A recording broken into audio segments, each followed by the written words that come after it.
Good evening and welcome, family and friends, boys and girls, ladies and gentlemen from around the world. We are not ashamed of the good news of conservatism, but it is the power of liberation, first to the Republican and then the Socialist. Glad to have you all in the hizzy tonight. I have come under great attack in urban America because of my opinions regarding Obamacare. What could I possibly know about Obamacare? Absolutely, positively nothing, except the fact that it is the best investment in town. That is greater returns on Obamacare than on any other investment on Wall Street. I don't know of any other investments that are delivering 125% increase. I don't know. Ladies and gentlemen, I went out of the way and made certain that we had an expert, especially for criminal defense attorney Lynette Scott and Brenda Brown and all the Yvonne and all the other liberals who came against Les Johnson, all you liberals who tried to beat me up with the ignorance. I come to illuminate you. Edmund Haislmaier. Edmund Haislmaier from the Heritage Foundation will be joining us shortly. And we'll be talking about Obamacare. And baby, it's all bad news. It's all bad news. Talk about your October surprise that's delivered by the Democrats. It wasn't Julian Assange this time, baby. Ladies and gentlemen, Mrs. Biggs is slyly watching us on Ustream and live stream. Pray for her health and her strength. Mary Brockman is in our chat room. She's holding it down as my bouncer in chief. If you diss her, you diss me, and you will be dismissed. And of course, none other than the beautiful and brilliant Janis Hall. The J Hall World Report will be joining us at 10 p.m. Eastern Time. We have a new sponsor, and I will talk with you about that sponsor at the midpoint. I want to thank also SHR Media, hppundit.com or highplainspundit.com for carrying us live. And for those who want to tune in at 2 a.m. Eastern Time on the Liberty Channel for Red Nation Rising, you can hear us again. Ladies and gentlemen, you know what we do. As the temperature is raising high in Colin Kaepernick land, so much for getting on the football field. It was probably better that you sat on the bench. Let the kids lead us in a word of pledge. The Pledge of Allegiance to the United States of America. Take your right hand, put it over your heart. Find an American flag. For those who are watching via live stream, you can see the big E. And for those who are watching via Ustream, the smaller ones, but pledge allegiance to the United States of America because it's good for our overall economy and health and well-being.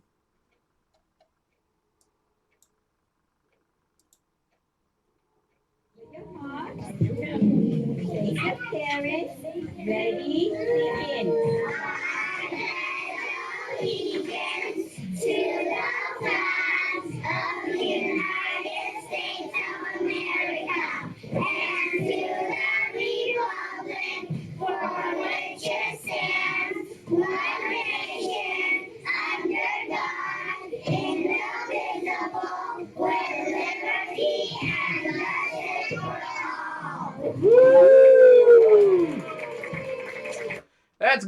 That is real good, kids. Now, without further ado, because we're going to run long on this day's show. I just got that feeling. It's got a lot of stuff we need to talk about. Let's get Edmund Haislmaier. Haislmaier. Haislmaier. I'm trying to get the name down. Hello, this is Ed. Good day, Ed. This is Ken McClinton, and you are live on the Exceptional Conservative Show. It's a great pleasure and honor to have you on with us. Well, thanks for having me. Listen, I know it's real small news, whether it's the Heritage Foundation or otherwise, but apparently there are some rumors that people are going to be coming out of their pockets with a little bit more money than they ever expected. Yes. For Obamacare. First and foremost, can you tell everybody what the Heritage Foundation is all about, and then we'll talk about the Obamacare snafu. Well, we're a nonprofit public policy research and education foundation, what's sometimes known as a think tank. So we're supported by donors, and we work on a whole range of domestic and foreign and national security policies and publish papers on that. Everything's available for free to the public on heritage.org. Awesome. Now, first and foremost, because I have a lot of down low listeners who are in Washington, D.C., very liberal city, wasn't this a Republican idea, this Obamacare socialized medicine? Well, no, it wasn't. There were some things that they borrowed, but, for example, I'm the guy that invented the health insurance exchange, but I invented it as a way for employers to define contribution. In other words, say you've got, 10 or 20 workers, instead of trying to buy a one-size-fits-all plan, it was a way for states to organize it so that you could say to your employees, here's the money, here's a set of plans that the state has that they've, insurers are selling, and you're going to get the same tax break for buying it from them as me getting it to you, and that way you can pick what you want. So that was the basic idea. They turned it into something else, a tool not to expand competition and choice, but to actually restrict competition and choice, and then to subsidize and regulate insurance, and basically turn insurance from a financial product into a social welfare program. Can you restate that again for my down low listeners? Basically turning health insurance from a financial services product into a social welfare program. So I'm kind of in the position of the guy, who invented the hammer that people started breaking windows with it, and running around saying, no, that's not why I invented it. Oh my God. Okay. Now, as the author and the finisher of that fine work, apparently someone took your copyright and designed a different program, and gave it the name Barack Hussein Obama, Obamacare. Well, actually, truth be told, I've said, when you look at the legislative history of this, a lot of this was slapped together by then Senator Majority Leader Harry Reid in his office. And when, with the idea that, just put whatever we need in the bill to get 60 Democrats in the Senate to vote for it, then we'll go fix it in the House and bring it back. It'll be, largely different, rewritten, and more liberal. But, they'll clean up all the mistakes, but, then they won't vote against it. And then, of course, Senator Scott Brown got elected to the vacant seat in Massachusetts, and that strategy didn't work anymore. So at that point, rather than going back and bringing the Republicans in, because they kept them out, and bringing in all those people, both left and right, and the constituents who are mad, it was then Speaker Nancy Pelosi who said, let's just get this thing passed, and we'll worry about the details later kind of thing. So if you were going to do this like movie billing, I'd say it's Reid, Pelosi, Obamacare. Now, the president signed it. Of course, there you go. And loves to take credit for it. And there are individuals who are listening to you tonight, and they're very saddened because they had their full faith and confidence that you could change a financial product into a social welfare program and produce the results of keeping your doctor, keeping your hospital, keeping your catastrophic insurance coverages in place, that everything would stay the same, but it would be at a reduced price. What happened? Well, what happened was essentially they decided that the first thing they had to do was cover everybody and then they'll worry about the cost later, and that's what we're seeing. I mean, when you started off on this whole thing, if they had started in a sort of bipartisan fashion or a little more open fashion, and I say this when I speak to people, I say, look, it's a well-known fact that as measured as a share of our gross domestic product or as a share of per capita, this country spends more on healthcare than any other country in the world. We know that. That's a fact. Is anybody in the room completely satisfied with it? And you never get any hands going up. Exactly. And I said, now we all may have different things that we don't like about the system, but let's just think about that for a minute. If we're spending more than every other country in the world, and we're still not happy with what we're getting, we have a value problem. We're either spending too much for what we're getting, or we're not getting enough for what we're spending. It's like that old Meineke commercial, I'm not going to pay too much for this muffler. Yeah. Now, this is where the division comes in. What do you do about it? The conservative Republicans say, well, if we could put some competition in here and make doctors and hospitals compete to offer the best results at the best price, which would help bring down insurance, because insurance is just paying for it. It's the real cost is driven by doctors and hospitals. Then we would be able to save money that we could spend to help buy more people coverage. The other side says, well, no, we're going to get everybody covered first so that the government's got its hands around the whole system, and then we're going to use regulations to squeeze down the cost. And that's where they're going with this, by the way. That's their solution to these increasing costs as well. We need to move from just insuring everybody to using the insurers to squeeze the hospitals and doctors to cut costs. And so what happens is you start to see the narrow networks in this where you can only go to certain doctors and hospitals, and only the ones that take much lower reimbursement. The problem is that that's not based on quality. Yeah. That's just based on the willingness to do it cheaper. And, you see that in other government-run systems all the time. So when you look at systems in other countries where people, are waiting for care or denied care, it's the same concept at work.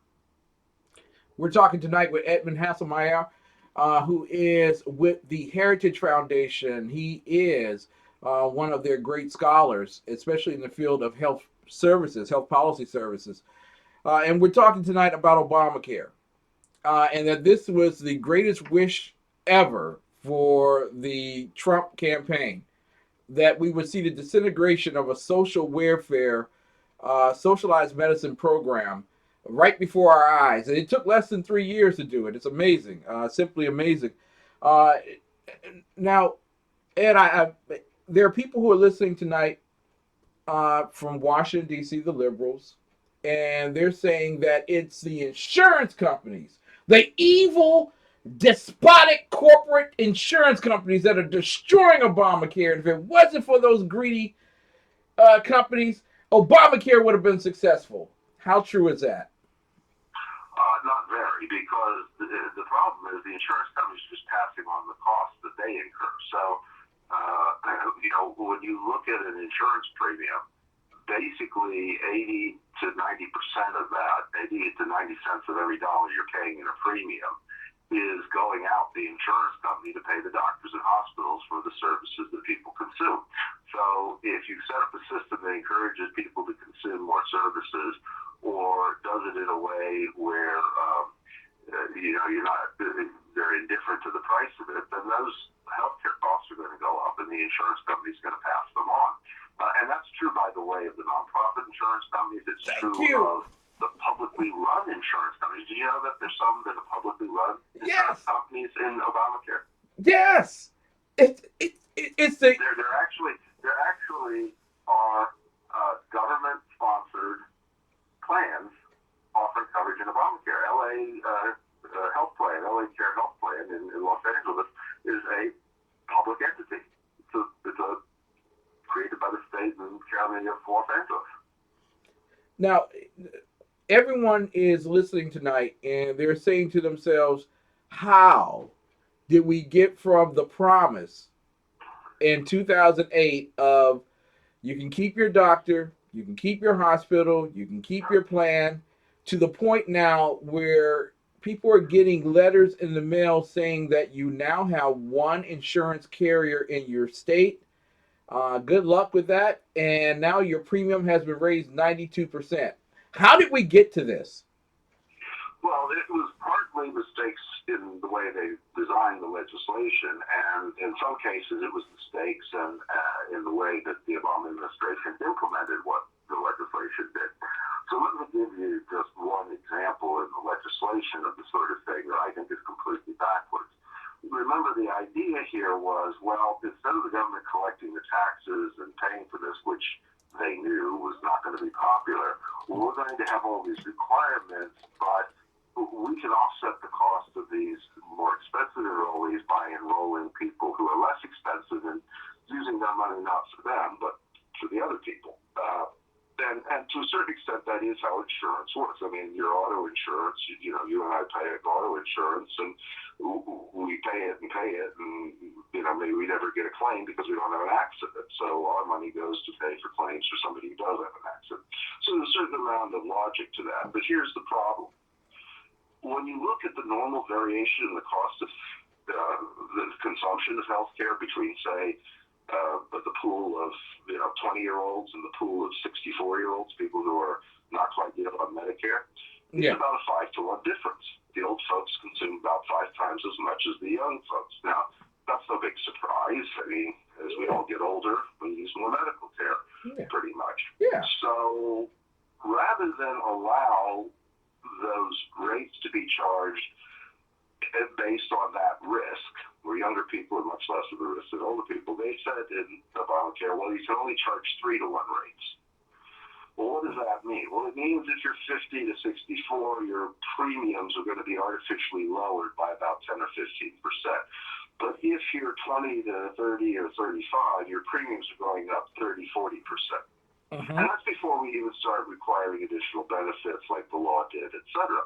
Well, here's the other thing that we know. We've got 30 years of data that shows that the people who are most likely to be uninsured are, guess what, young and healthy and feel they don't need it.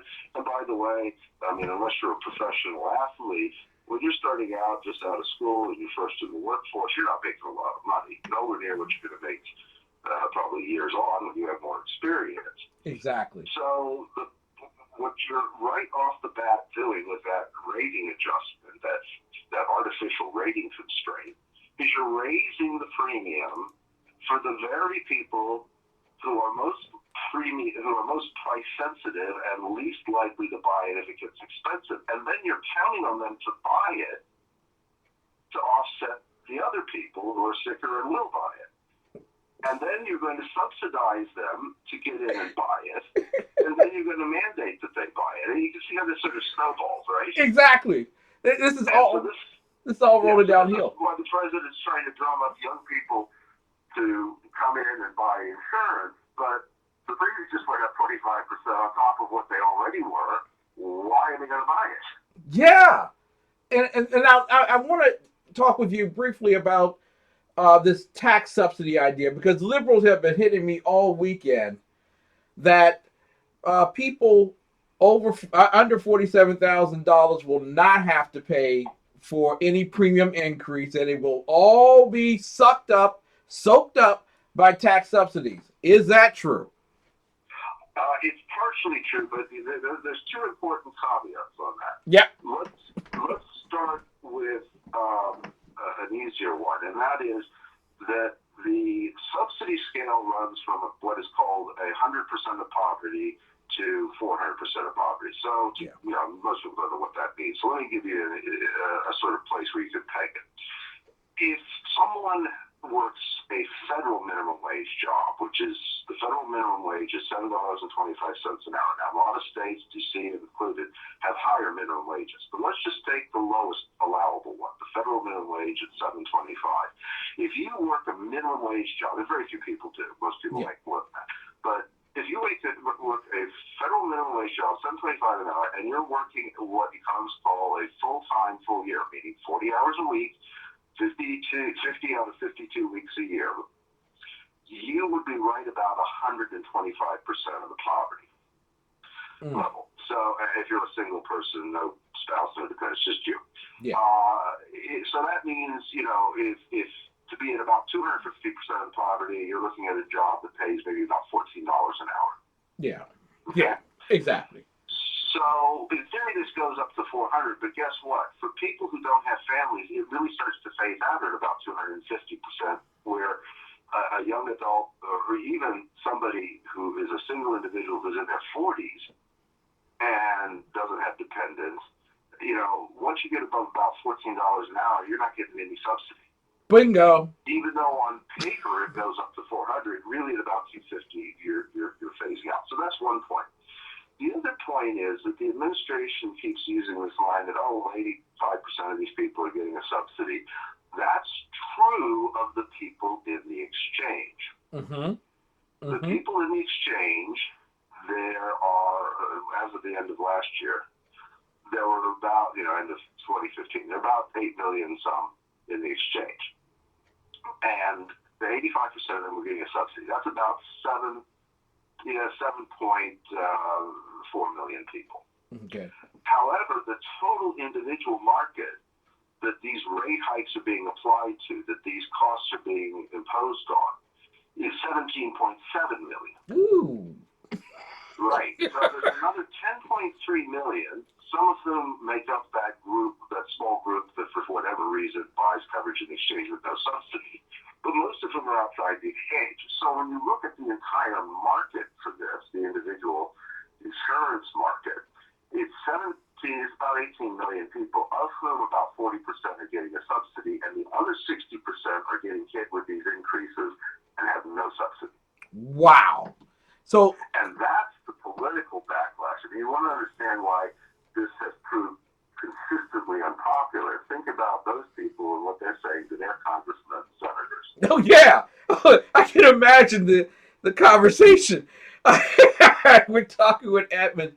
And then you've got on top of that, you've got the small employer market. These are employers who have 50 or fewer workers. So those employers and their workers, they constitute about another 18 million people. They're in small business, workers in small business. Most everybody's in a bigger business than that who's employed.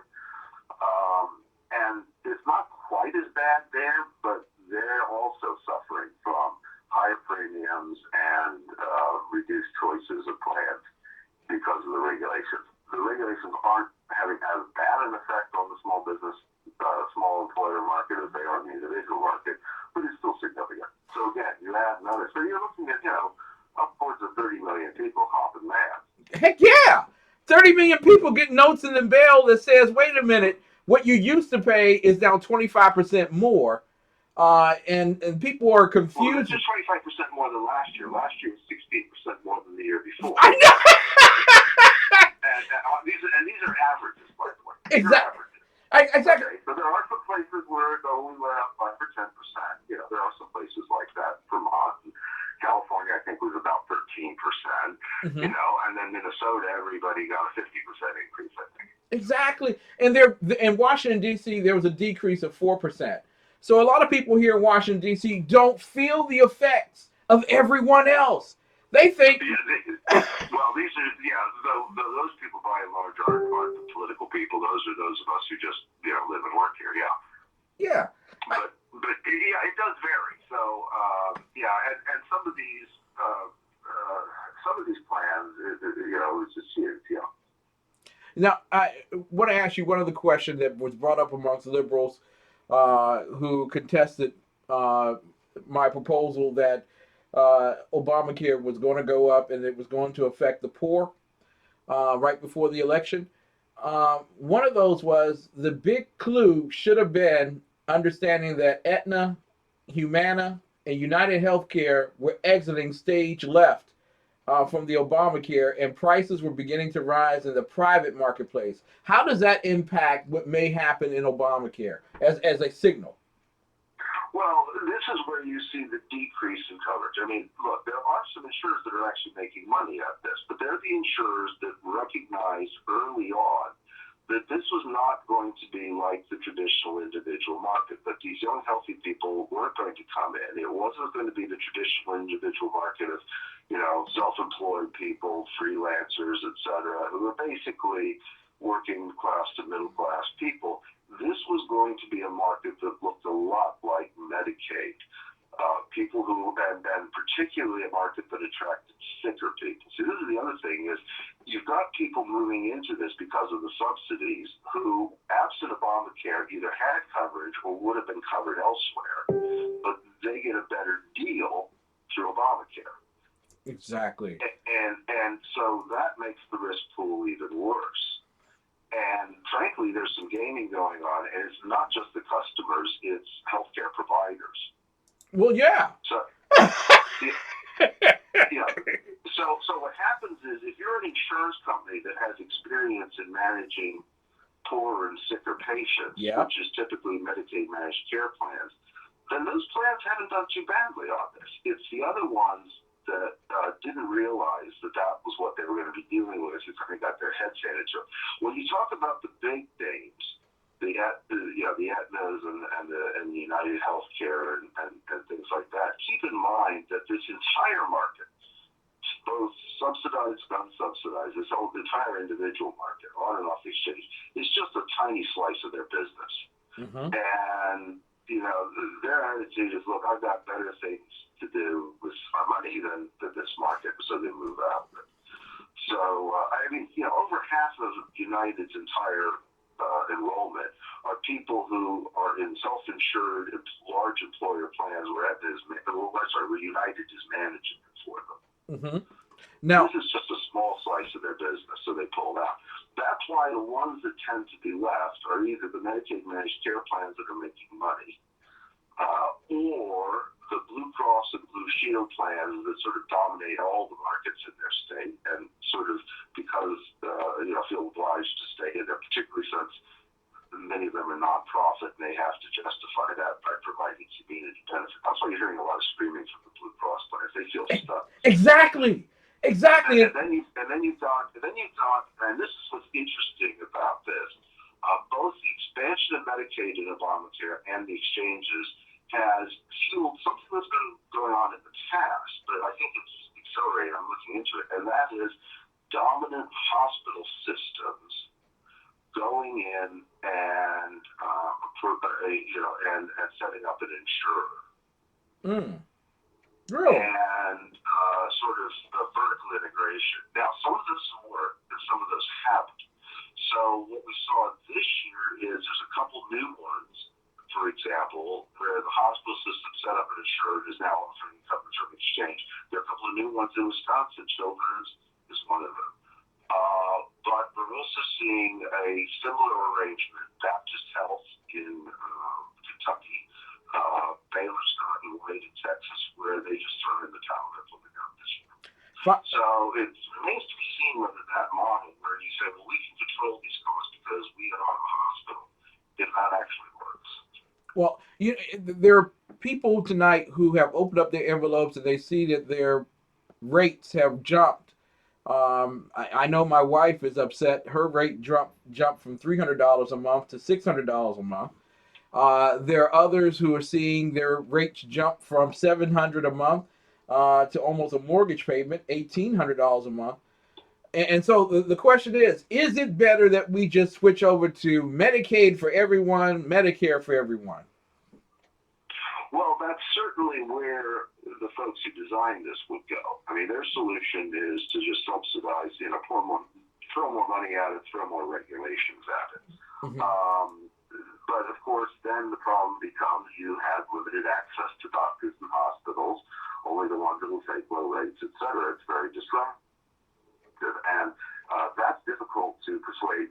You might persuade somebody who has no other options, but that's difficult to persuade the middle-class people who are used to having other options that that's the way to go. And that's why you've been seeing the politics of this. This has been consistently, 50-50 approval, plus or minus, each side for 6 years. Yeah. Now, since it was started, it's not going to get any more popular. If anything, it's probably getting less popular.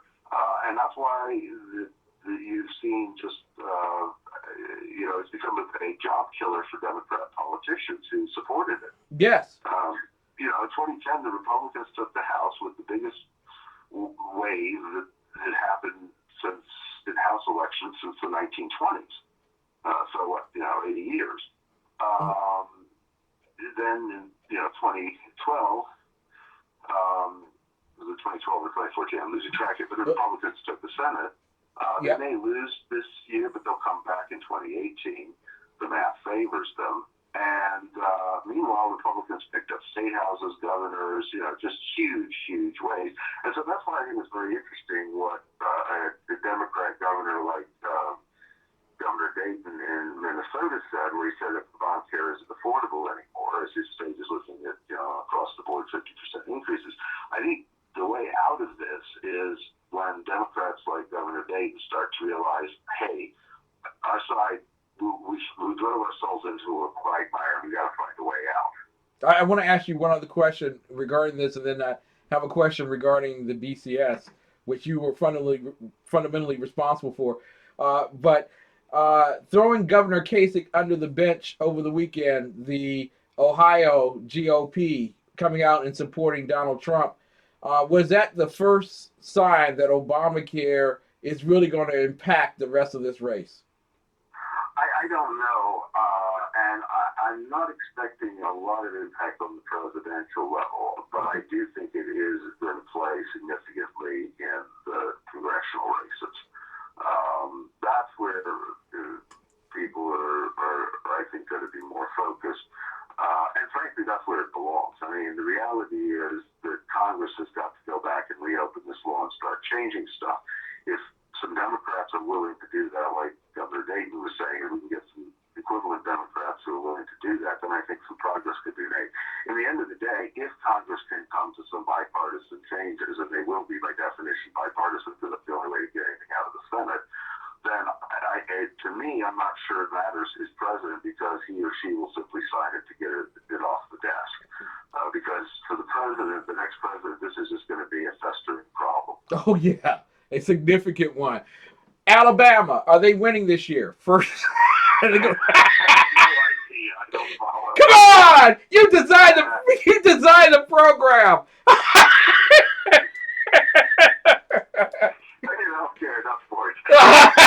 Edmund Haislmaier, thank you so much for joining us from the Heritage Foundation, and we really appreciate your insights regarding Obamacare and answering our down low listeners who have just designed the excuse that government is the answer, no matter how broken it is.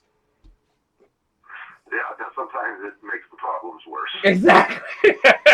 Thank you so much. All right, thank you. Take care. Take care. All right, ladies and gentlemen, that was Edmund Haislmaier.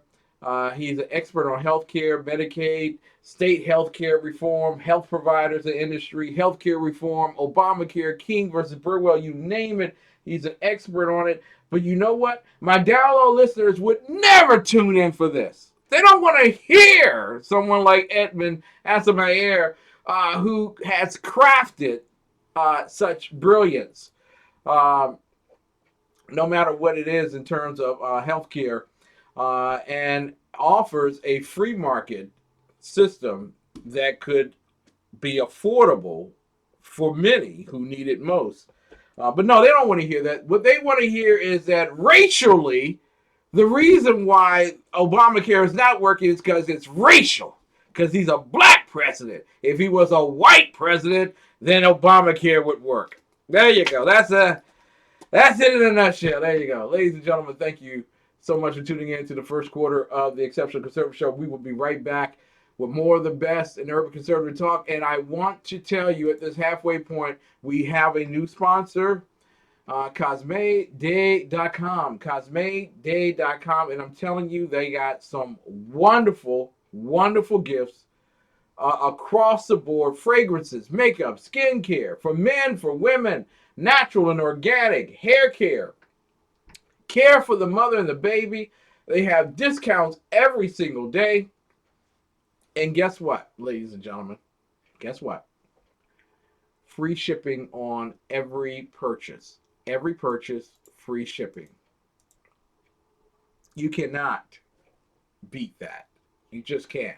So, ladies and gentlemen, I'm going to encourage you to take advantage of this opportunity and also make certain that you shop this Christmas season on our website, especially while you're listening to this particular program, which is wonderful, absolutely wonderful program in conservative thought, Christian thought, also capitalistic thought, and constitutional thought. I'm telling you, we just think so much. Go to Haislmaier.com for your holiday gifts this season.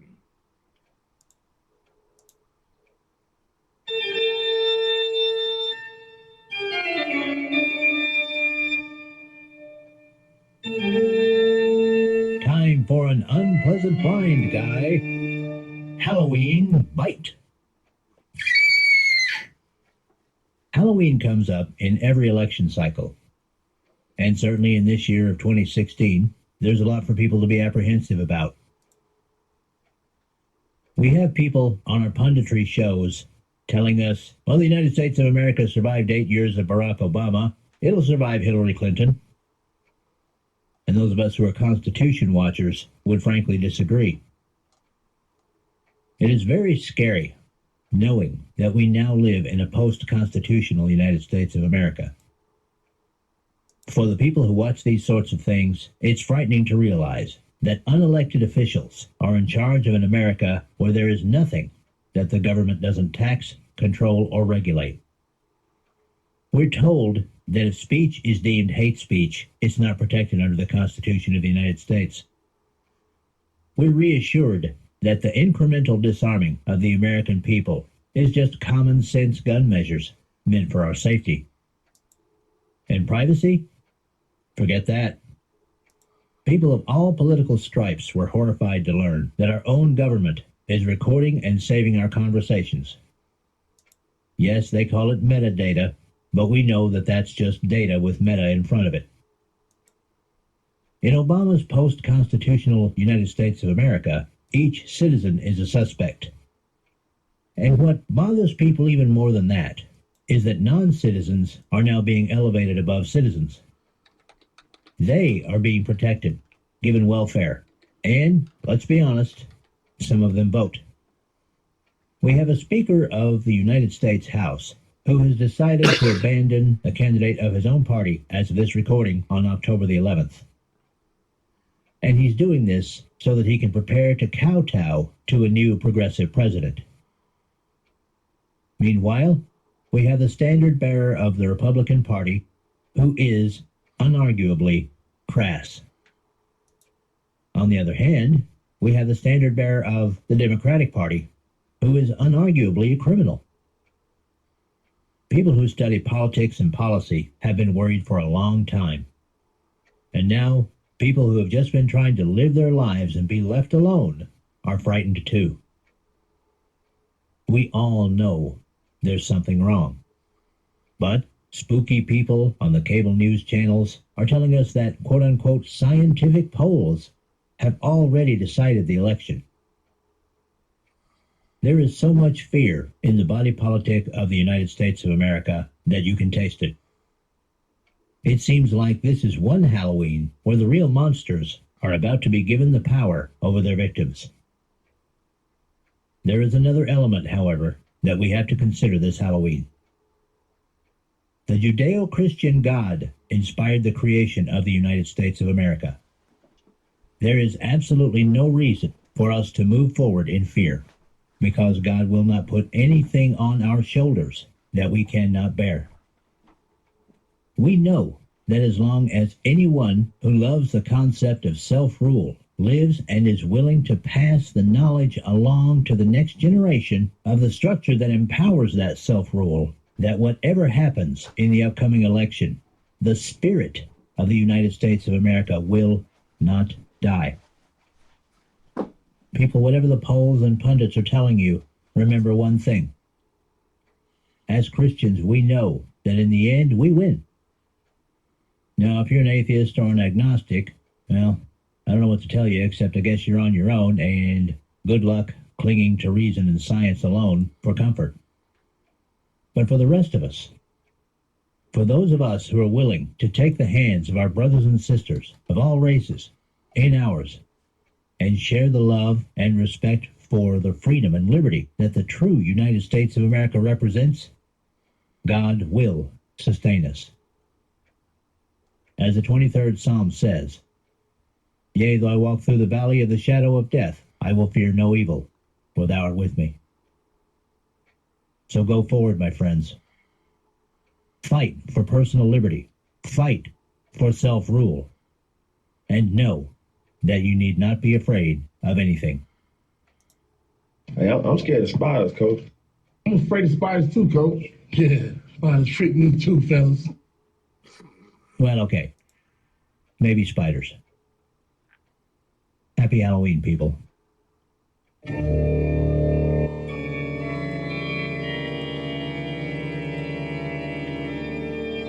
This has been an unpleasant blind guy Halloween bite. My name is Shannon Wright, and I'm running for City Council President. In 2012, Jack Young won with 38,000 votes. Currently in the city of Baltimore, there are 32,000 plus registered Republicans. For all of you in Baltimore that say you're tired of the current leadership, you're tired of failed policies, you're tired of higher taxes and lower services, get out and vote November 8th, Shannon Wright for Baltimore City Council President. Thank you.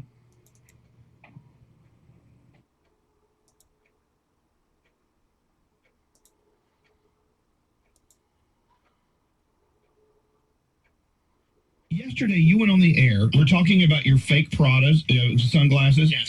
Scary called me in a panic last night. I went on the air, and I called them fake. They're not fake. They're real. We're going to get sued. Really? They're real? Yeah, and he gave, what's the name of the company you ordered them from? I bought it from a company called EZ. That's the letter E, the letter Z, Contacts USA. So he goes on the air yesterday and says, Easy Contacts, they're a scam. Ignore them. No research, nothing. Yeah, didn't look into. I'm like, you're being a little reckless. Yeah. You know, even though they, I don't know if those are real Prada glasses or not. But he went on the air and said that anyway. The opposite of 60 Minutes, Scary Jones. Yeah. We don't know. We didn't investigate. I'm not sure they're a scam. Well, I got them for $150 lower than you could normally find them. Are they a scam? They're not. I looked into it. I researched it in full. I am holding legit, real Prada sunglasses. Wow. So Really? I'd like to issue an apology. I just want to say, of course, he got a call from the company. From the owner, yeah. They had lost orders yesterday because of what Scary said. Scary. They should make you pay what they lost yesterday. How much was that total? Oh, I don't even know. but at the end of the day, it's like it's almost one of those too good to be true things. Yeah, it is true. So you did your research on this? I did my research. I did my homework. At the end of the day, Easy Contacts USA, they actually sell real, legitimate stuff. You have to at great prices. At great prices. Can you imagine last night, I'm getting ready to eat dinner, I get a phone call from Scary. He's like, hey, you got 2 minutes? I'm like, oh my God, okay. Was it 2 minutes? 25 minutes later, I'm like, all right, Scary, that sounds great, man. No, legit. Yeah, thank you. All right, I'll let you go. I'll talk to you tomorrow. It's unbelievable. Everything worked out. All right, thank you, Scary. So Scary... It could have been last seasons. You know, sometimes they do that. Last absolutely. Whatever. Scary accused them of the company of being a fraud, and they're not. And that was very reckless of Scary. It really was. Yes, Froggy. Scary's going to turn this around at some point before it's over. He'll go, I was doing them a favor. See, at first I said it wasn't real. Now it is real. More people are going to buy from them. I did the homework, boss. They're real. At the end of the day, if you want to Thank you, Scary. eyewear, here we go. Scary, if you give the name of the company one more time, I swear to God, you're fired. You're going to kick me in the butt? I'm going to kick you in the balls. No, but, you know, I'm glad the owner did hear you. They do listen. Yeah. And I'm glad they heard you and they corrected you, because that's very reckless to go on there and say someone's a fraud. But I'm excited to find out that you can get really cheap sunglasses. Yeah, that no, are me really too. nice. What's that website again? I don't want you to kick me in the Okay, balls. Scary, one more time. It's the letter I mean, if you do it anymore, we're going to have to send them a bill. The letter E, the letter Z, Contacts USA. Okay. .com. Okay, thank you. Ladies and gentlemen, I want to welcome you back to the Exceptional Conservative Show live from the nation's capital. We are not ashamed of the good news of conservatism, for it is the power of liberation. First to the Republican and then the Socialist. Everyone is up in arms all over the country. How can you possibly vote for Donald Trump? Donald Trump is an evil man. He's a big bully. He calls women nasty. Although there was a woman who had an R&B hit called Nasty Girl, we want you to know that we're victims. And as victims, you cannot have a president who's so unpresidential. And quite frankly, he's a liar. Well, let me just say this to you. This is lying. Can I make it very clear to you? This is lying. And as I said, part of this is just, healthcare is complicated. Think about this speech. It's been pretty long, and you're thinking, wow, I just want to take a picture with the president or something. So it's hard to get people focused on the facts. And even reporters who cover this stuff, and they do a good job, they're trying to follow all the debate. But a lot of times, they just report premium increases. And everybody thinks, wow, my insurance rates are going up. It must be Obama's fault. Even though... Wait a minute. Does he sound like he's whining? Wait, did it sound like he was whining? Who was he blaming? Who were you blaming, Mr. President, for the predicament that you put America in? And everybody thinks, wow, my insurance rates are going up. It must be Obama's fault. Even though you don't get health insurance through Obamacare, you get it through your job. And even though your increases have gone up a lot slower, or suddenly you're paying a bigger copay, and thanks, Obama. And it's, well, no, I had nothing to do with that. So part of it is this is complicated, the way it gets reported. There's a lot of, It's the media's fault that the premiums are going up this year. Oh, those corrupt and evil media. Oh, it is them that's the problem, right? Because when Donald Trump does that, I don't understand why Donald Trump's blaming the media. Well, Obama just blamed the media. He says you're hysterical because of the media. Hysteria around anything that happens. So, ladies and gentlemen, you're hysterical right now. And I don't know about you, but when people give you an 8% raise to cover the price of your health insurance, that's not a raise. That's not an increase in income. That's a coverage for the outgo. It is far different from the promises that we heard from the liar-in-chief, Barack Hussein Obama, and from former Speaker of the House, Nancy Pelosi. Remember her? Affordable. There's a reason. Affordable.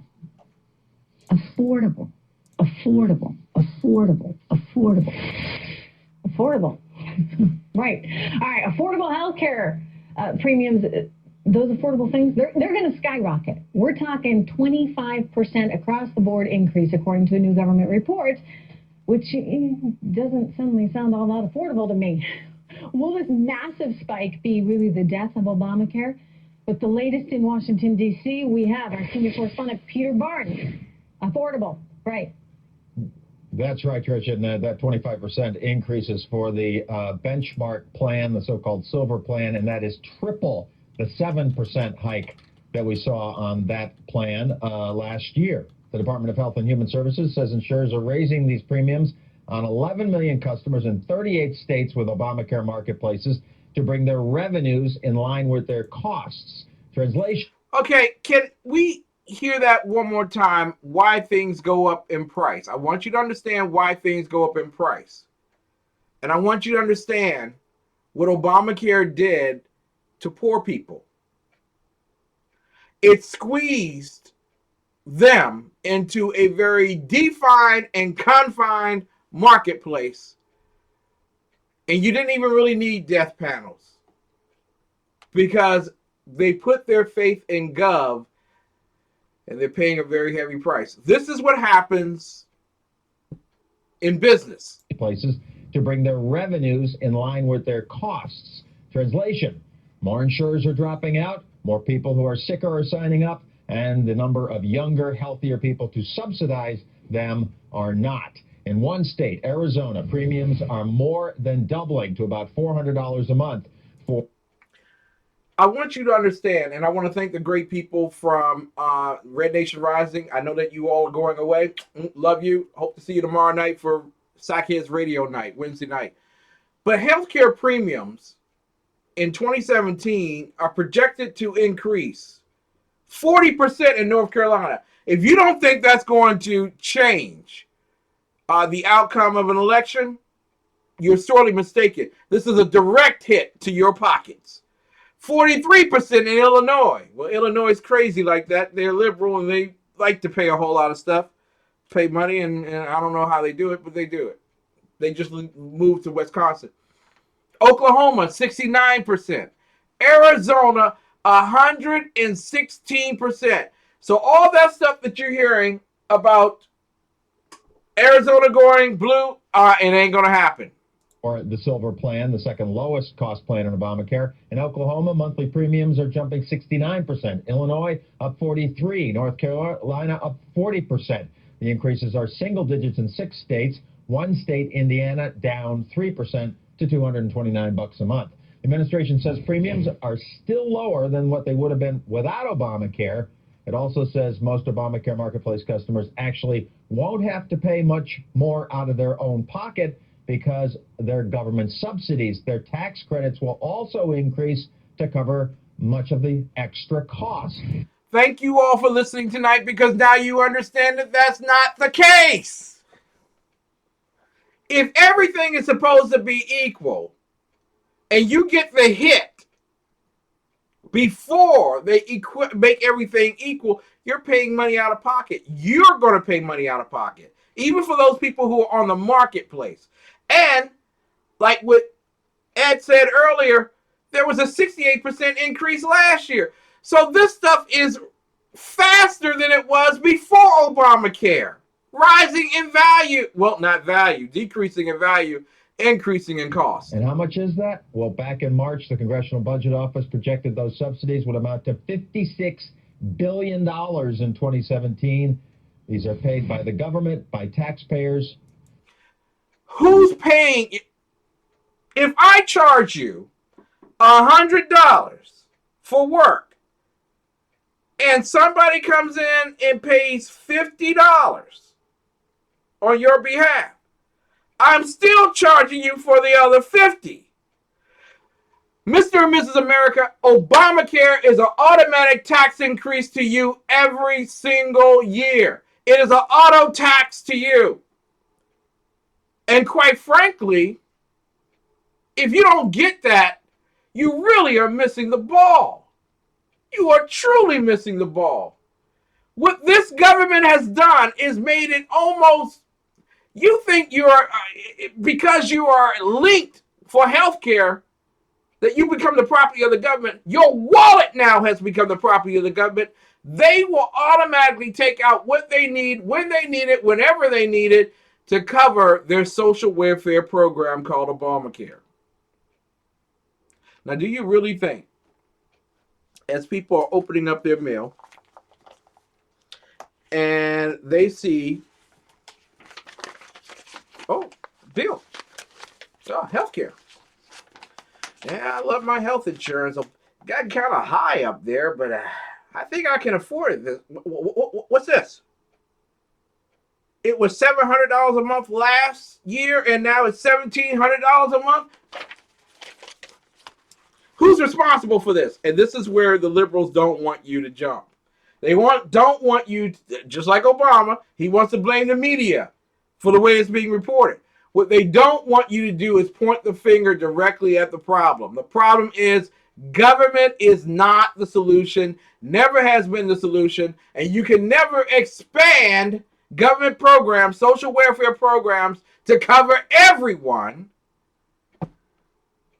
because Marxism doesn't work. And ladies and gentlemen, we don't have to wait for Venezuela. we've seen tonight that Obamacare, socialized medicine, social program, social welfare medicine does not work in a capitalistic system. So you have a choice in this election.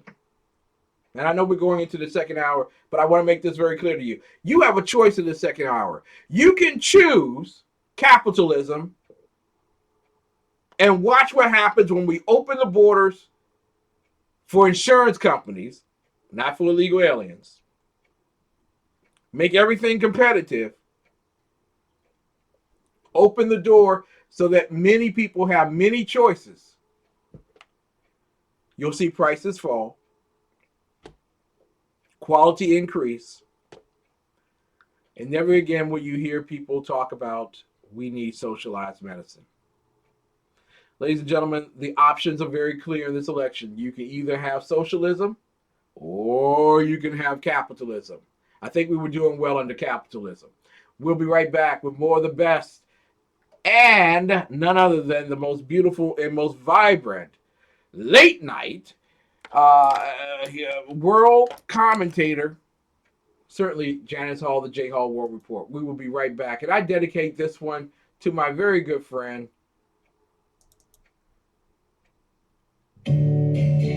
Dave.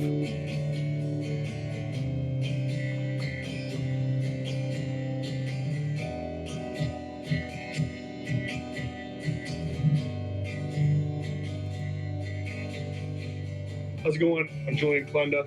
This is my son Anthony Klunda. I'm the owner of Maine Lobster now. I grew up in the lobster industry. I worked with my father for almost 15 years. My father's company, Klunda Seafood, distributes lobster products to different restaurants and stores locally. I have relatives scattered all over the United States, and they always wanted Maine lobster, but couldn't always make the trip to Maine. So when I was in college, I developed my business plan to distribute lobsters nationwide. I developed an easy-to-use website to simplify the ordering process, to help people out and answer common questions. I've also negotiated shipping rates with different carriers so I can offer a reasonable shipping rate to my customers. We work closely with local businesses, including the Lobster Shack at Two Lights, located in Cape Elizabeth, Maine, Black Point Inn, located on Proud Snack in Scarborough, Maine, and the Residence Inn Marriott, located in downtown Portland. At Maine Lobster Now, Researc humane delivery practices to ensure comfortable transit for your lobster. My goal is to deliver the healthiest Maine lobster to your door.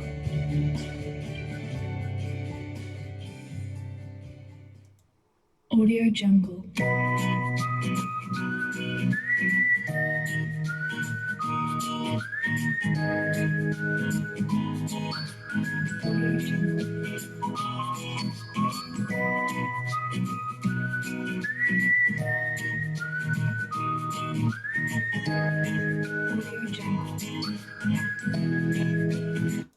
Is your PC causing major headaches?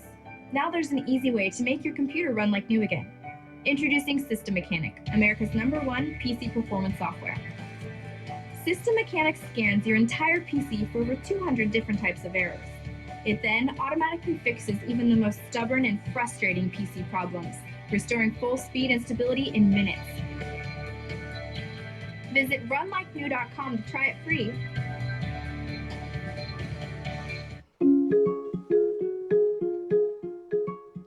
Aloha, I'm here at the Hawaii Coffee Company at the Lion Cafe. Let's go get some brew and get educated.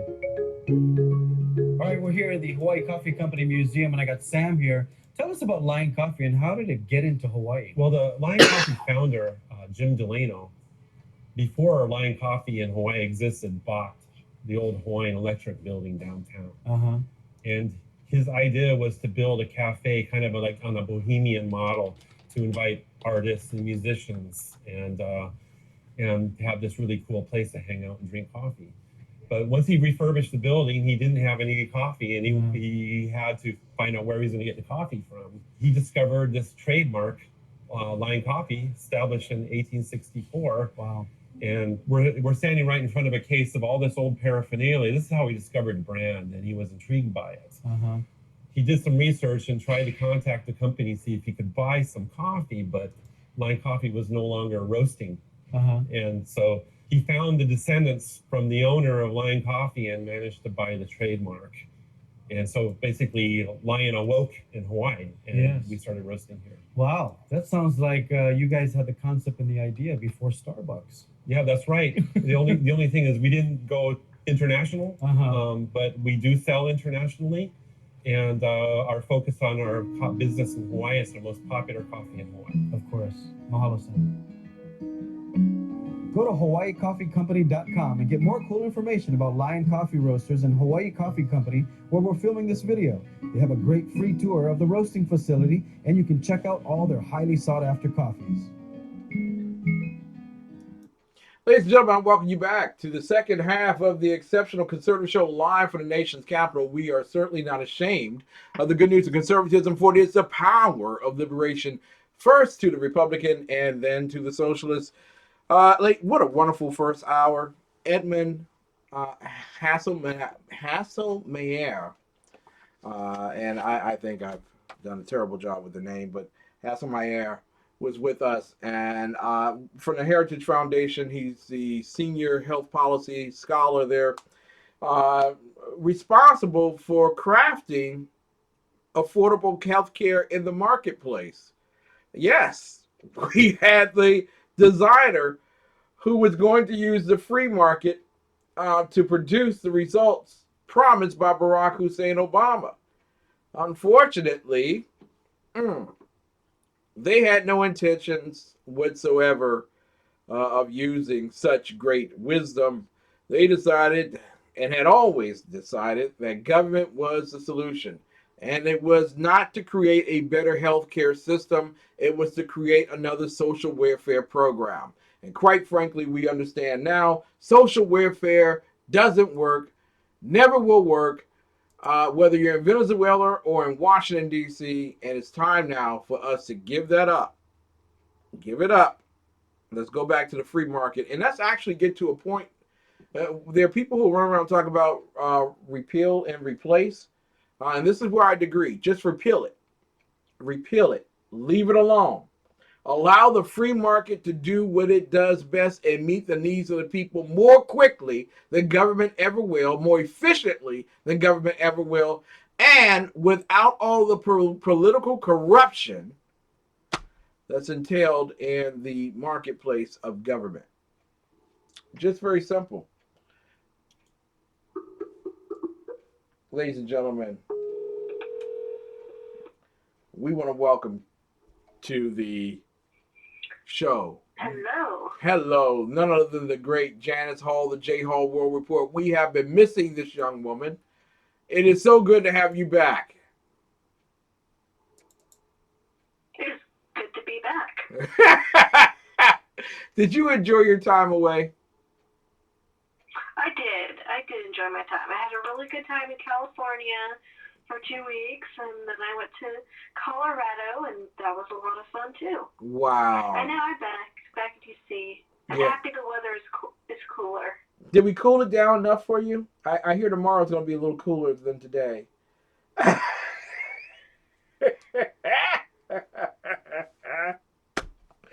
Are you looking for snow yet?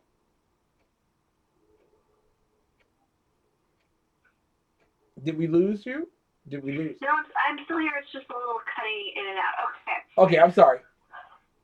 All right. Are we having a problem? Let me try and call again, okay? Yeah, you might have to call back. Okay, let's do that. All right. We're talking Janis Hall, the J Hall World Report. I am very, very glad to have her on the air with us.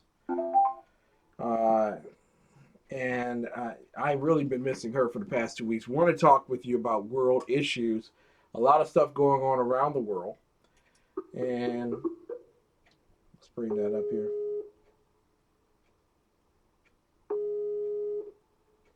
Hope we bring that up. Good evening. Is that better? I think that's better. Awesome. Yes. Jay. All right. Now, your travels did not include going to Calais. No. And I'm quite sure that you are completely saddened by that. You wish you could have gone. Can you? Maybe at some point. But not quite right now. Not right now. No. Tell them why not right now. All right. So yesterday, the French police decided. Well, okay, it was really the government that decided, being carried out by the French police, that they really did need to close down the migrant encampment city. I'm not entirely sure what you want to call it, but it has a name, and it's called the Jungle. And that's been, it's been there for, I want to say at least, a few years now. Yeah. So they decided they needed to start clearing it out. So that's what they're doing. They're trying to move all the people that were there to other, refugee centers around France. So we'll see how that goes. I personally think they're not so much getting rid of the problem as just sort of moving the problem to other parts. So yeah. I don't necessarily think that this is going to be a huge benefit in the long run. It'll look good that it's closed down, right? The photo ops, it'll be great, it'll be closed, everybody will be happy, it won't exist anymore. But you still have all of those people who were there still going to be in France, just in different locations. Wow. So really, in a composite here, the photo op that was done to destroy Calais in France, to get rid of the migrants, the immigrants, who have just festered there, it's kind of like mercury being poured out on the table. It's hard to get it all back into that big glob again. And so the spreading out, isn't that kind of dangerous? Do they have any rules regarding these individuals who are being moved out? Not really. The one rule that they do have going on is that they've been moving some of the I'm going to put some air quotes in there, some air quote children to Britain. So it sounds like from what I've seen is that yes, there are some kids, but there are also some who are very not kids. Yes. There also seem to be a lot of boys and men. So while I won't say that the numbers have been, haven't been huge numbers, the fact that, Britain is essentially taking in potentially, criminals. Islamic men claiming to be children into its country. That could potentially be a problem at some point. It's hard to be a 22-year-old boy. I don't know how do you confuse this? Those are not boys. They're grown men. They're jihadists. Their intent is to destroy whatever country they're in. How did Britain get these people? Why didn't they just say keep them in France? Oh, okay. Well, there's a couple things going on. One is that the UK feels as if they have relatives in the UK that they should be able to go there, which makes some sense. Is under EU guidelines, I'll say, to some degree responsible for taking in children. It's not children. They're 20. Not all of them are children. They're 22-year-old men. They're not children. Oh my God. I'm sorry. I just think Britain's setting this up for complete annihilation. How terrible. How terrible. Janis Hall, the J Hall World Report. Janis, want to talk with you also about a little remark that was made by Duterte, or however way he says his name, in the Philippines. And apparently, you know, sometimes after a couple of drinks, you just say what's really on your mind. And he says he wants a relationship with Russia and China. He does not want a relationship with the U.S. anymore. What's up with this guy? Well, I mean, this guy just likes to say a lot of things. His most recent antics are that he waffles between wanting the U.S. to completely leave the Philippines, and then a couple days later he says, well, no, maybe that's not what I want. So it's just, he's crazy. Yes! and Meanwhile, certifiable. Internally, I love this story. So one of the senators in the Philippines thinks that Duterte should be investigated for war crimes. Already? He just started yesterday. Oh my God! Wow. Wow. So what war crimes did he commit that we should be concerned about? Well, essentially the complete lack of law in prosecuting potential criminals, his, huge vigilante justice initiatives. For the well, they voted him in. They did vote him in. He said exactly what he was going to do. And that's a war crime now because you kept the campaign promise. Wow. Wow. I mean, I think it's a little excessive. However, the point is, he still is rather crazy. Probably shouldn't be advocating vigilante justice. I have to ask you this. Do liberals here think of Donald Trump the way Filipinos think of Duterte? Oh my goodness. That's probably actually a good comparison. He's crazy. You can kill people on the streets. Just clean up the blood and keep going. I want to play this clip. And this is a Nigerian president. And he's experiencing a problem that we're not talking about yet around the world and around the country. And it's simply that the oil prices a warm welcome that have fallen is really becoming a bane to those countries who depend on it.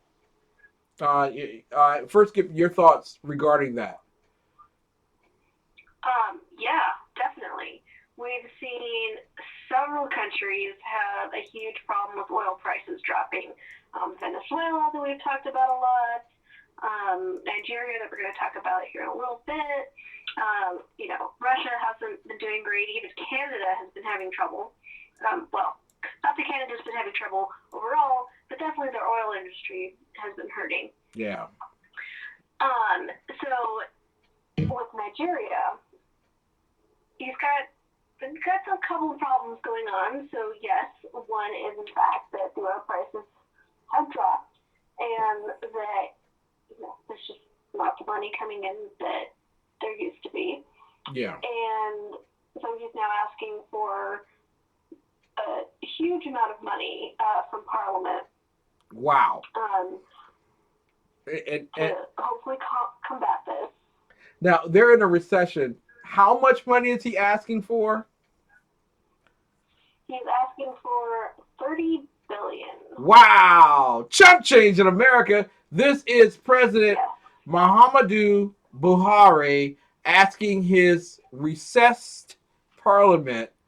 These are poor people now for $30 billion. The way forward is to take a sustainable approach to address the issues that affect the Niger Delta communities. Re-engineering the amnesty programs is an example of this.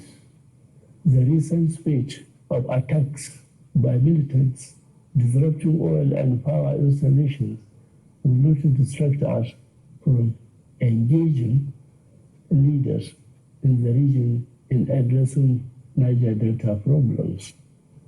If the militants and the bandits are testing our resolve, they are much mistaken. We should apprehend the perpetrators and their sponsors and bring them to justice. So for him, that $30 billion is not about getting out of the recession, okay? It's for taking care of the militants. Yeah, that's another problem.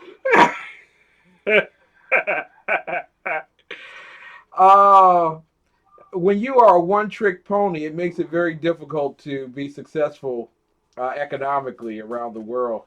So can we just say that terrorism, as well as the fact that they are dependent on oil, has made them so weak at this particular point that he's asking to raise money? Yes. Wow. And there are other countries that are going to follow that, right?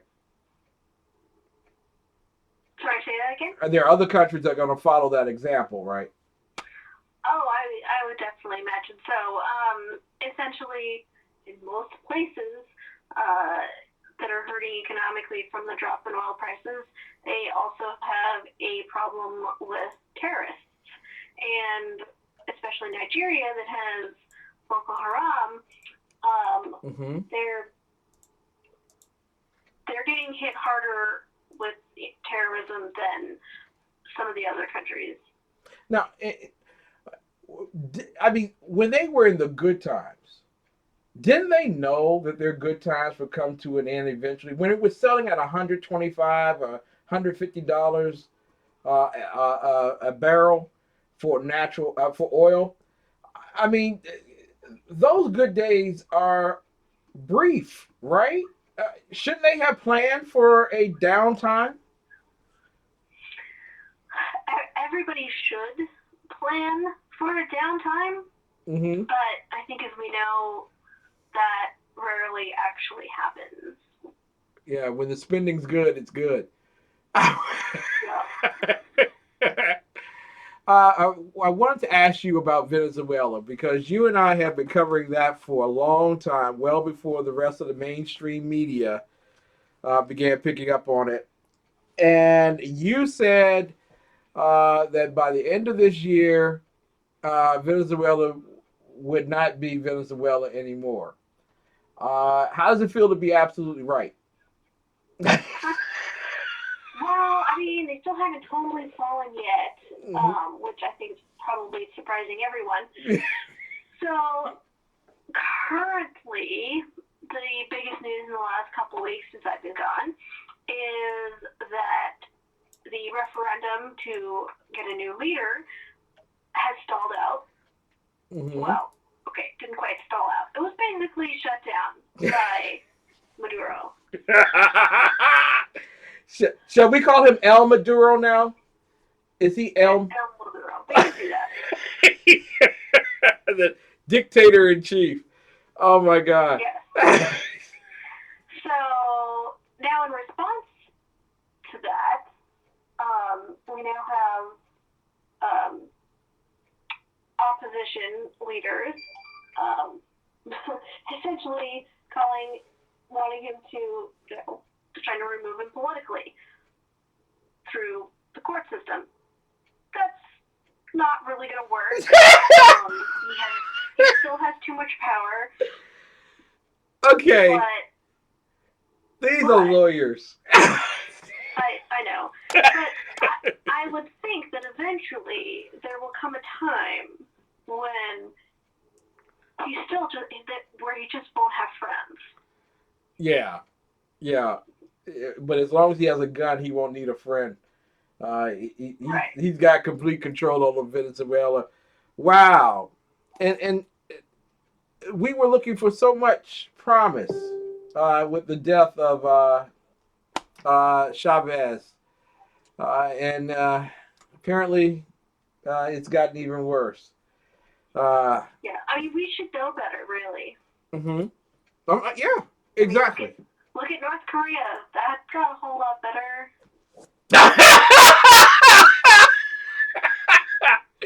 So if your country is on the pathway to socialism, all you need to do is look at Venezuela.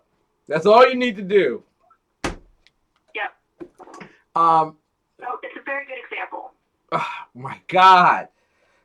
People are fighting each other for roosters in the street. Wow, it's a terrible thing. I want to ask you about Israel's relationship with Egypt. Since the end of the Carter administration, Israel and Egypt have kind of been buoyed in peace. You know, not necessarily, we're frenemies. We're not necessarily the best of friends, but you know, we respect each other. What's happening now between Israel and Egypt? Well, what's happening is Egypt's kind of a mess. So, and when things are a mess, things happen. Mm-hmm. So, basically, a lot of what's happening is that because Egypt is, going through so much political turmoil, and essentially the moderates are not really getting anywhere. That's, obviously creating some problems for Israel, and could potentially cause a lot more. One thing that did happen is, which is not helping the situation, Mm-hmm. is that an Israeli was shot and killed by an Egyptian soldier. Wow. On the border.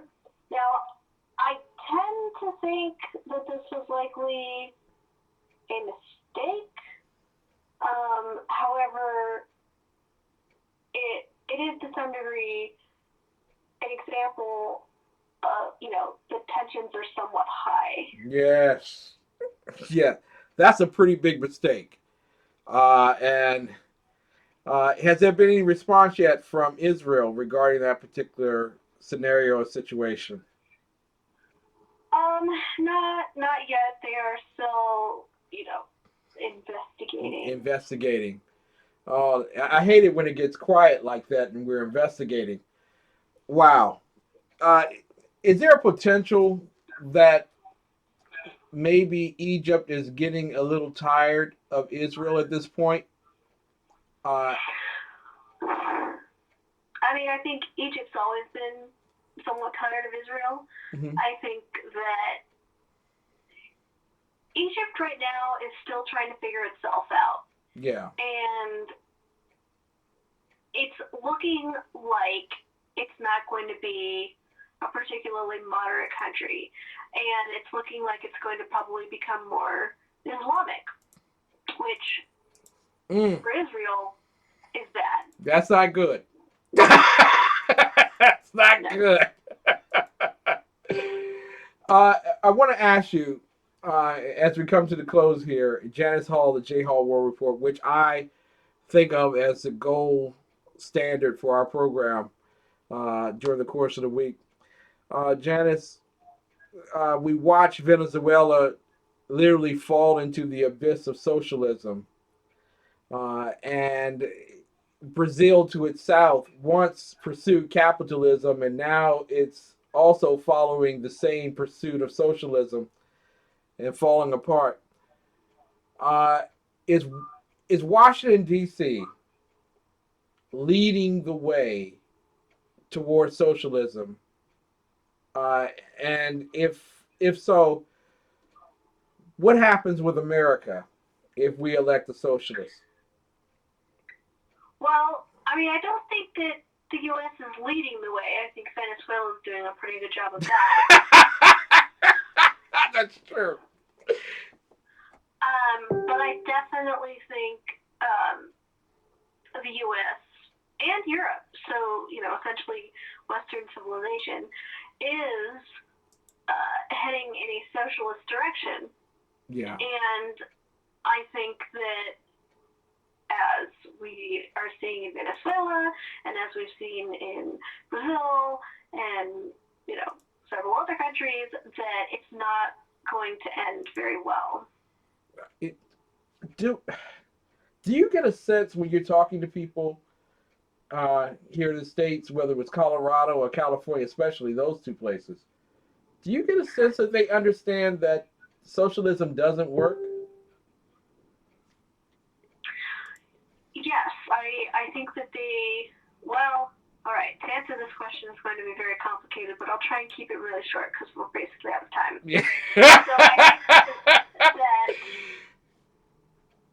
I think that they do know that socialism doesn't work. I don't think that they particularly even want socialism. Mm-hmm. However, the Democratic Party proposes nothing that, nothing but socialism, essentially, nothing moderate, and the Republicans continue to be, staunchly conservative and focus a lot on social, moral issues. Mm-hmm. And not that these things are bad, but that I think a lot of the people, I will used to say around my age, think that neither party is particularly, Mm-hmm. being, proposing anything that's particularly good for the country or for solving any of the economic problems that we have. So by the time we see your generation comes to power, will we be in a tempest pot of socialism, or will we still be pursuing the Founding Fathers' happiness, capitalism, conservatism, Christianity, and constitutionalism? I'm pretty sure we're going to be in trouble in socialism. Wow. In just a disaster. Wow. I think that's where we're headed. Wow. Thank you. I'm going to leave you on that uplifting. Janis Hall, the J Hall World Report. We love you and so glad to have you back. We'll see you next Tuesday. All right. Oh man, I hope that was inspiration for you all to go out and vote. I hope that was. If that wasn't it, boy, I don't know what clue you're looking for. Ladies and gentlemen, we'll be back with more of the best in urban conservative talk for the non-commercial period of our program. We got a lot to cover, a lot to talk about. My name is Shannon Wright, and I'm running for Baltimore City Council President. This city deserves leadership that recognizes that this is a city of communities and of families, and leadership that will put that first, so that we can have community policing that keeps our streets safe, community schools that educate our children, and community development with an eye to an economic future that strengthens all of our families. The current leadership has been silent for far too long, and that's why I'm asking you November 8, 2016, vote Shannon Wright, Baltimore City Council President. Bye, Jack. I approve this message.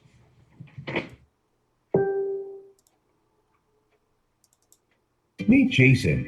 He was really excited to start growing his business with social media until he realized how complex and time-consuming social media can be. It's difficult to manage multiple social networks and accounts. It's hard to monitor what's happening on social media, follow discussions, and engage with new followers. It's time-consuming to publish updates throughout the day, track and analyze how effective posts are, respond to fans and followers in a timely manner, and gain new customers. The list seems to go on and on. Jason quickly becomes discouraged. How could he ever do all of this and still run a business? He was ready to give up on social media until he found eClincher, the easiest way to manage social media. Jason was amazed how straightforward and simple it is to use eClincher. With eClincher, Jason is now able to leverage the power of social media without having to dedicate several hours a day. He can easily organize all his social media accounts in one place, efficiently plan and schedule his posts ahead of time, engage with his followers, understand the effectiveness of his efforts with powerful analytics, find new customers, and much more. In order to tell your business's story, simplify the process of managing your social media, and analyze results, sign up with eClincher today. Even when I'm busy in the kitchen, it's important to me that the special people in my life know how much I care. I choose edible blooms because it's the perfect choice. Traditional flowers and chocolate all wrapped up in one. Edible blooms are made fresh daily using the very best seasonal produce and Belgian chocolate, all crafted by hand and delivered Australia-wide. Edible Blooms has the perfect gift for any occasion. edibleblooms.com.au. For the professional mechanic, the home hobbyist, or the most exacting pro shop, the Auto Parts Warehouse has the inventory, quality, and price you need to bring your projects and repairs in on time and with the most savings. From engine assemblies to flywheels, air filters, and body parts, the Auto Parts Warehouse has what you need. Now, Brownells, we know you may have only one shot to harvest that trophy, so we have thousands of accessories and replacement parts to improve your chances. We know how much you love to shoot, so our Gunsmiths articles and videos will help you do more and get more out of your guns. We also value your hard work and money. That's why only Brownells backs up everything we sell with a 100% unconditional lifetime guarantee. Brownells, the world's largest supplier of firearm accessories and gunsmithing tools.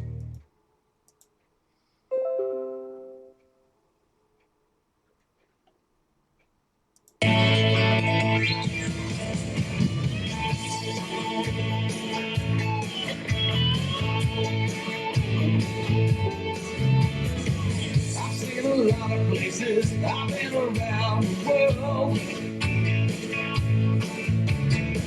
I've seen some pretty faces, been with some beautiful girls.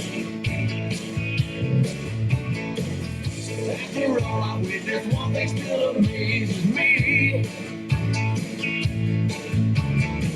Just like a miracle, you have to see to believe. Texas, with his own hand, brought down angels from the promised land. Gave them a place where they could dance. If you want to see heaven, brother, here's your chance. I've been sent to spread the message. God bless Texas. Yes, ladies and gentlemen.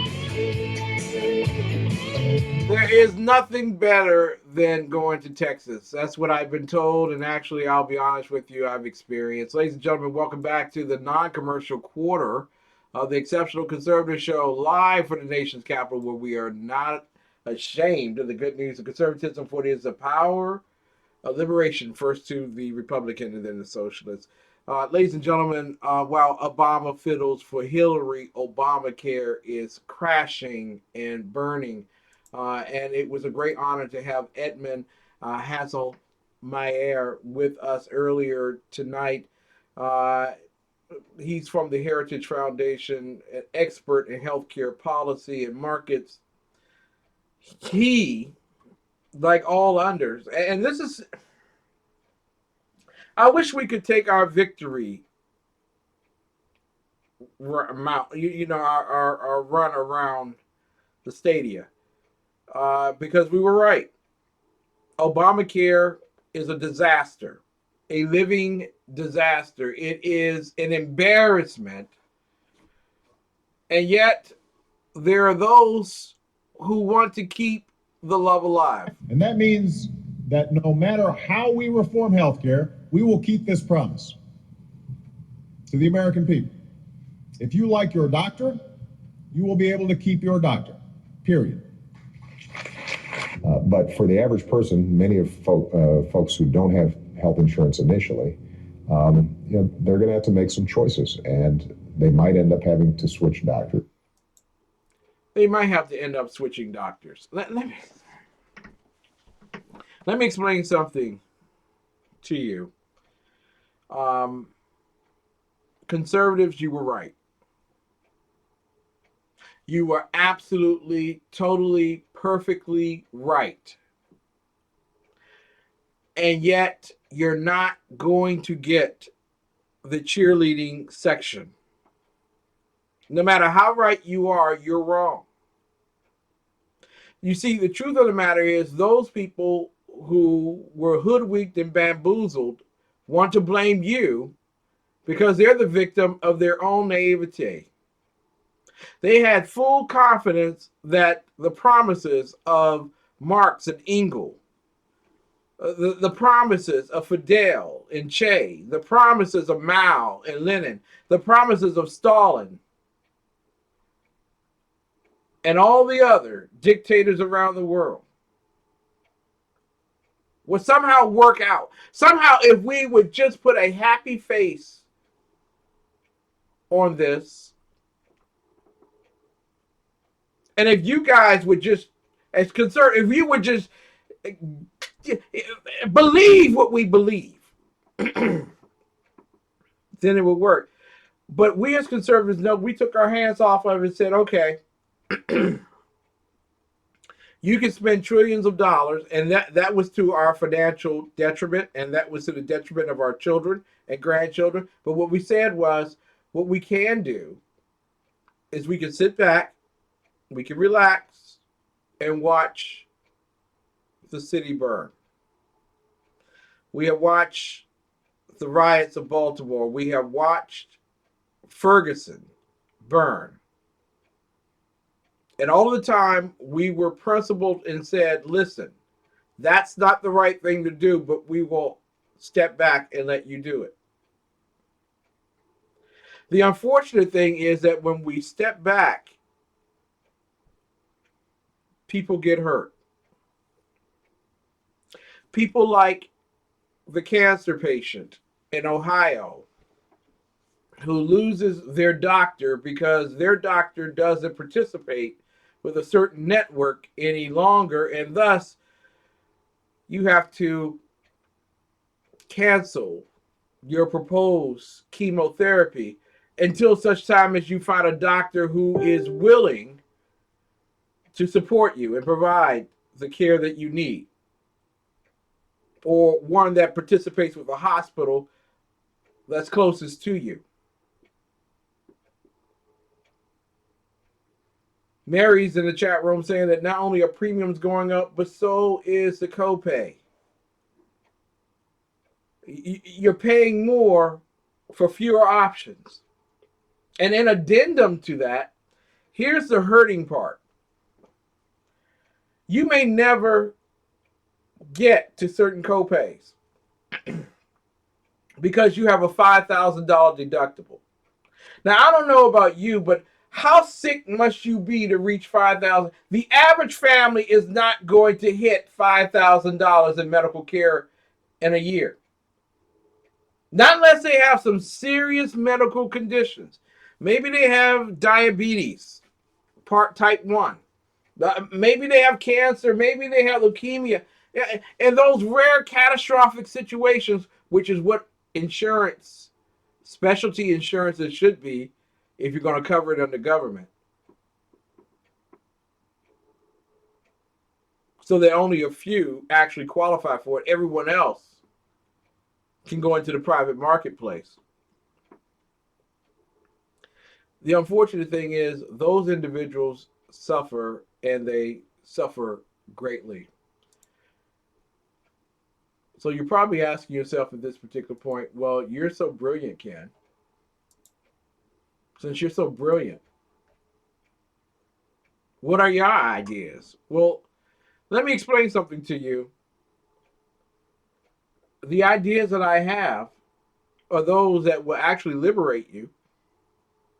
The ideas that I have will make you understand that Healthcare is not social programming. Healthcare is your personal relationship between you and your doctor. If they want to stay out of the relationship between a woman and her doctor for an abortion, then they should want to stay out of all of your relationships with your doctor. And another big issue, Obamacare costs, they're heading up across the country. And now there's word that state insurance regulators actually hiked premiums even more than insurers requested, despite an effort to keep rates on the exchanges from skyrocketing. Jeff Flock with the Fox Business Network is following this story for us live from Chicago. Hi, Jeff. Heather, it sounds kind of crazy, but in fact, it is true. We are now just about a week and a half away from the start of the sign-up for Obamacare for next year, and we are finding that huge premium increases are in place in a lot of places, and in 8 states, according to USA Today's analysis just released today, they are actually giving the insurers more of an increase than they asked for. Why is this, you say? Well, because in those 8 states, those insurance regulators are concerned that if the insurers don't get enough money in premiums, they will actually go out of business or pull out of the exchanges, and that will further imperil the Affordable Care Act, which is turning out not to be quite so affordable. One state in particular, in Pennsylvania, to look up close and personal, a 33% increase in premiums there approved by state insurance regulators. That's 8% more than the insurers themselves have asked for. You know, this is an issue that may well come up at the debate tonight. At least a lot of people are hoping it does, because it's one that certainly affects a lot of people. And whether you think that Obamacare should be somehow improved and fixed, or whether it should be blown up and started over from scratch, something I think everyone agrees needs to be done. Heather. Yeah, those prices. Thank you so much, Jeff Flock. Yeah, those prices. Can I give you a secret? Get a little closer. Money talks. Why do you raise $1 billion to run for the presidency of the United States? Money talks. For that single mother who has 2 kids, who's trying to figure out now how she's going to be able to afford life off the exchange in the marketplace. And she has to make a decision now between paying $600 every 2 weeks.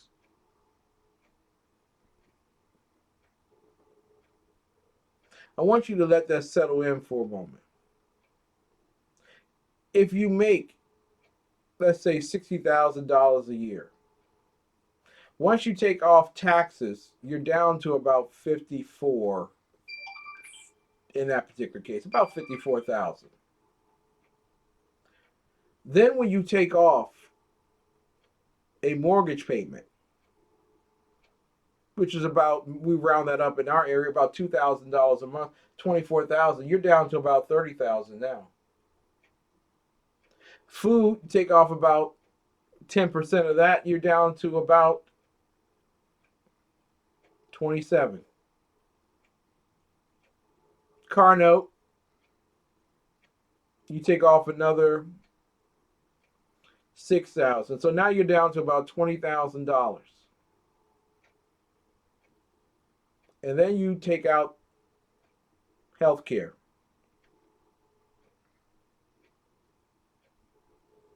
You're down to about $13,000. Let me tell you what gets taken off the table.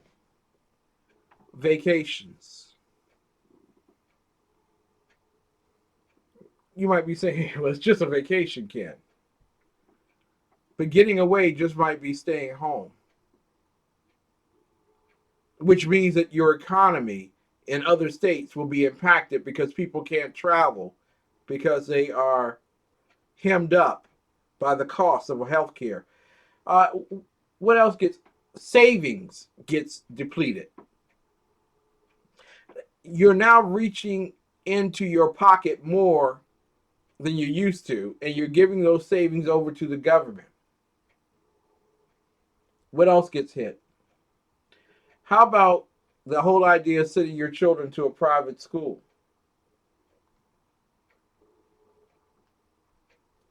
you better have a very good charter school, or else you're going to be stuck in that local public school that you never really wanted your kids to go to in the first place. So as you can see, for that single mother with 2 kids, financial decisions are going to be very hard. We haven't even talked about gas, electricity, water, transportation outside of the car, meaning gasoline. Paycheck to paycheck is coming. And then in addition to that paycheck to paycheck thinking, it is the fear that if I get disabled, I might lose my job. And if I lose my job, can I afford to keep everything juggling along?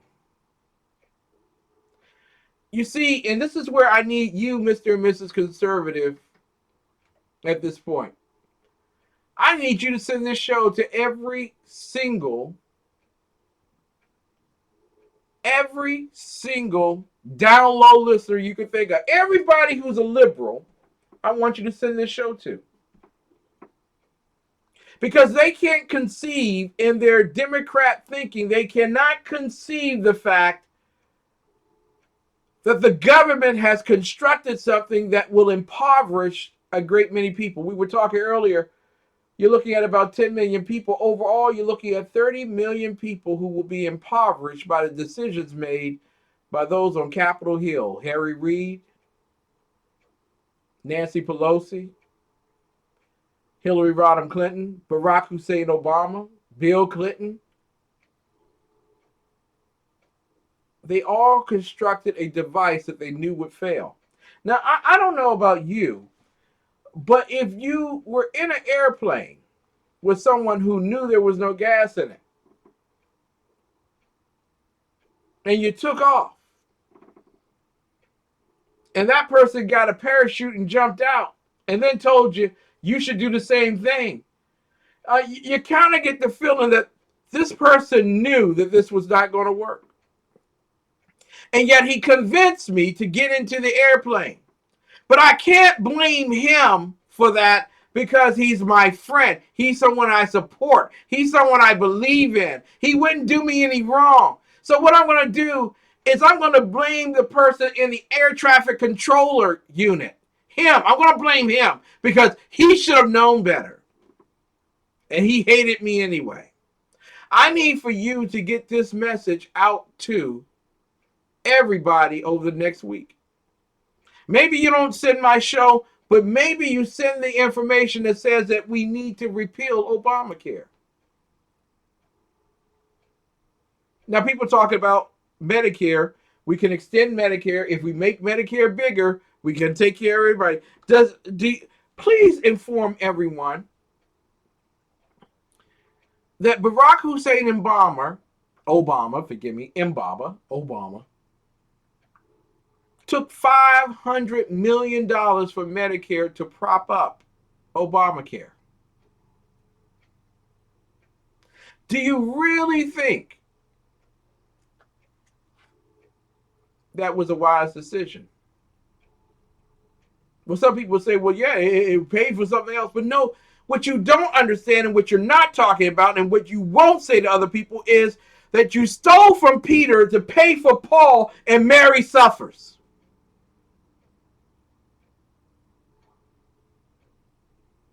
Mary's life didn't get any better because of what Peter promised to Paul. There are so many Marys right now who are sitting around and they're thinking to themselves, how am I going to get chemotherapy this year?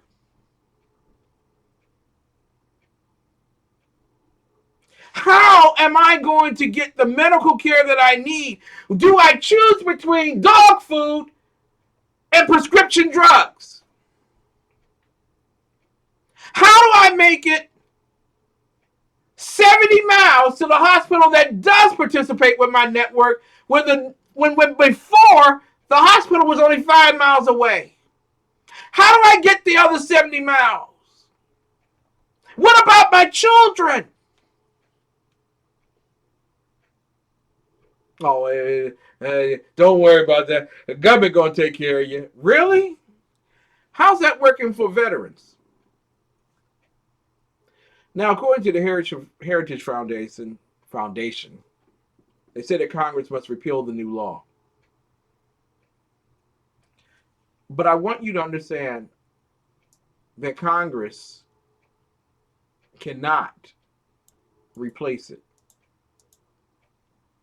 When you tell me that you're going to replace it, that means that government once again gets involved in a relationship that's not really theirs.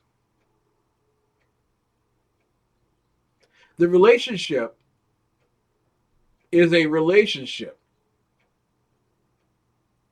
between you and a doctor.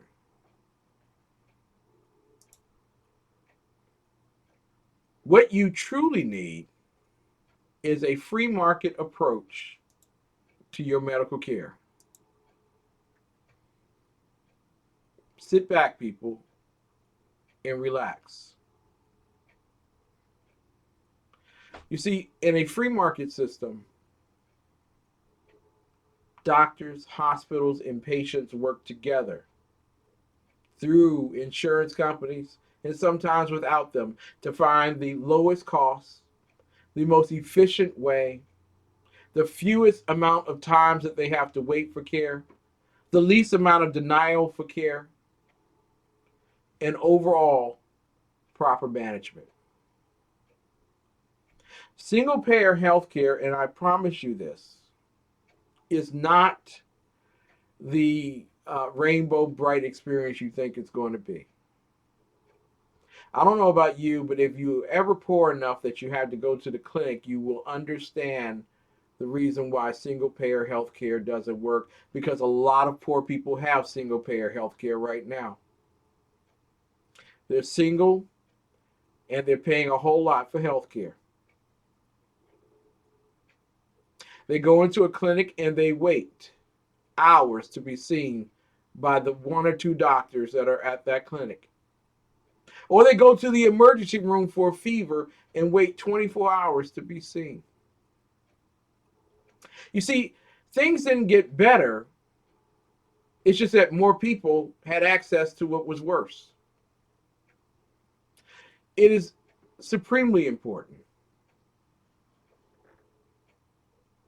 that government gets out of the healthcare system.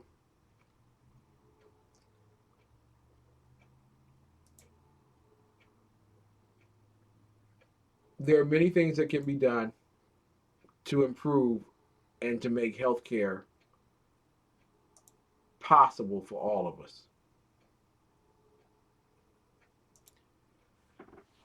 One of which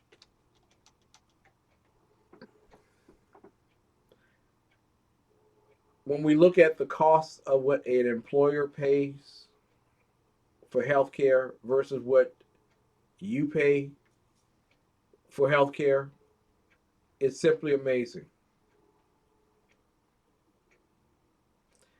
According to a 2007 analysis by the National Center for Policy Analysis, the cost of a standard health insurance policy for a healthy 25-year-old man was about $6,000. It was $5,580. Now, that's your deductible. Ladies and gentlemen, there are ways that we can work to make certain that healthcare is not prohibitive to you, the American person. That means that you tear down the regulations so that if there's a policy in Los Angeles that's half off what you're paying in Kentucky, you can go buy that Los Angeles policy. It also means that you get rid of all of the mandates and allow individuals to see what it costs for the different things that they want and allow them the smorgasbord options and they choose what they please. One size does not fit all, either in the women's section of a dresser store or in healthcare.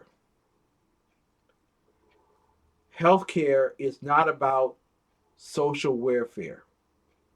Healthcare is about giving you the greatest amount of care and the most health that you deserve, and letting government get out of the way. Send this to as many people as you possibly can. Let them hear, because I'm telling you, despite what Ed said earlier, when you open up that letter this week and you find out how much you're paying for health insurance, it may just change the way you see Hillary Rodham Clinton and Donald Trump.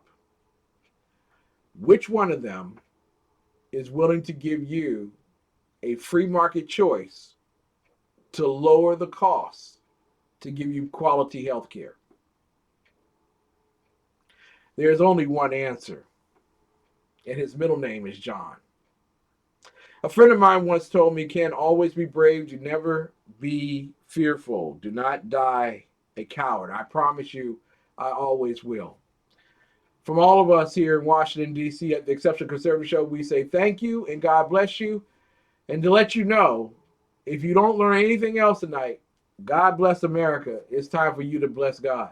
We'll see you tomorrow night for Sackheads Radio Night. Good night and God bless. You have to see to believe.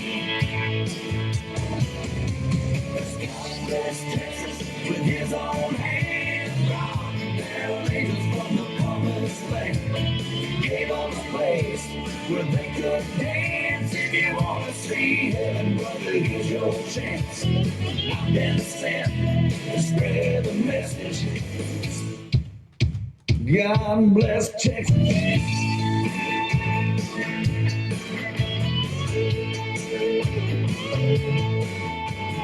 First he let the sun shine, then he let the water feed. Then he gave us moonlight for all the world to see. Well, everybody knows that the Lord works in mysterious ways. He took a rest, then on the very next day, God bless Texas with his own hand. Brought down angels from the promised land. Gave them a place where they could dance. If you want to see heaven, brother.